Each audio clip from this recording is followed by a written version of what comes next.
Agbare voorsitter, honorable members, Dumelang, Ma-Afrika Borwa Haheso. The Constitution under Section 216 allows National Treasury to stop funds to municipalities that persistently fail to meet financial management.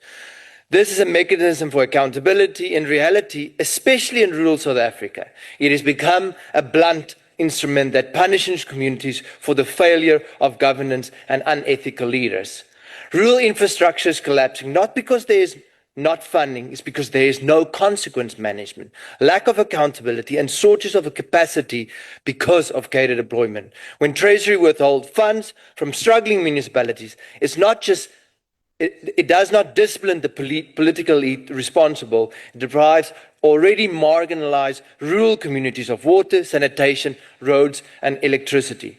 Chairperson, in the 2023-2024 Section 48 report on local government, it clearly shows that all provinces but one lacks Section 105 of the Systems Act to implement accountability. The Western Cape has enacted the Monitoring and Support of Municipal Acts 4 of 2024, which empowers the province to make sure that there's accountability and early warning systems is implemented.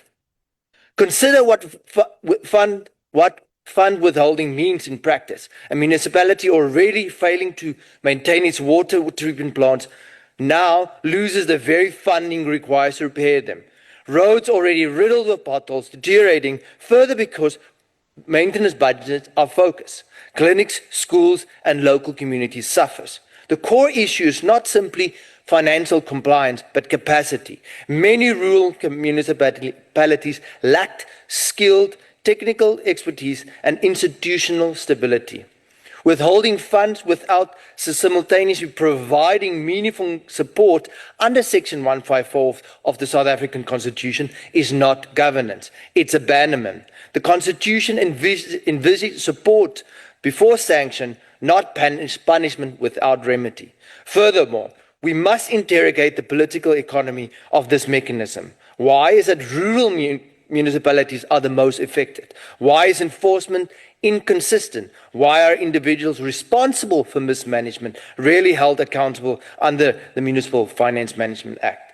If there is finance misconduct, then officials responsible, municipal managers, CFOs, and political office bearers must face the consequences, including the recovery of funds and criminal prosecution. But to cut off funds to entire municipality is to punish the residents for governance failures which they did not create. The destruction of local government over the past 30 years won't be fixed by invoking a section of the Constitution. Conditional funding linked to stricter oversight based on performance, deployed skilled specialist teams with clear mandates and terms of references to implement and ring-fence infrastructure grants that cannot be diverted. This must be coupled with real-time monitoring and transparent reporting. Chairperson, I'm so glad that I can contribute to this House because clearly Honourable Makasini listened to me and she tried to tell another compelling story following mine yesterday, but clearly all that I heard was grey noise and, wait, no, my speech disappeared. Oh, like your ideology. Then the MEC, I'm so glad, the MEC of Gauteng, I'm so glad what you said, and I hope you will implement it, because you clearly highlighted what Gauteng province is not doing. Action speaks louder than words. Arman Malukami, you remind me of an American celebrity, Jaden Essenholz. Look over there! Look over there! Which is a typical ANC tactic to distract the people of South Africa. Honorable Gadebe, I'm so glad you are so polite because these virtual viruses that you had that corrupted us afternoon with malware, that debate, but it didn't load. But what I also find very uplifting is that all the ANC speakers didn't mention one solution, only where they have fallen short. Look over there. Wait. That is a distraction for the 2026, the year to fix local government. So you confirm since 2021, you broke it. But at least you have a loaf for one home. ANC, ne? Then, Honorable Farmer, I'm not sure where you fit into the swingers party, but I guess the voice note will soon reveal that.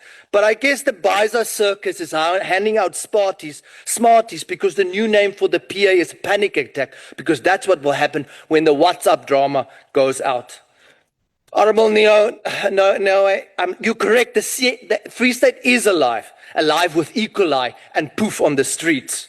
It's alive with the biggest crime scenes of South Africa, and yes, alive in daylight robbery. Honorable Keza, I'm so glad you brought in austerity in your speech, because without that, you won't have a speech.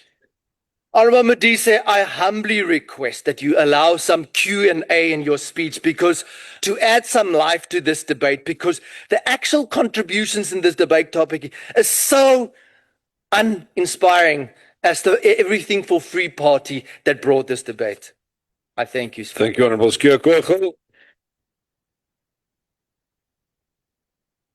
Honorable delegates, the next at the podium will be the Honorable Modise from Gauteng and the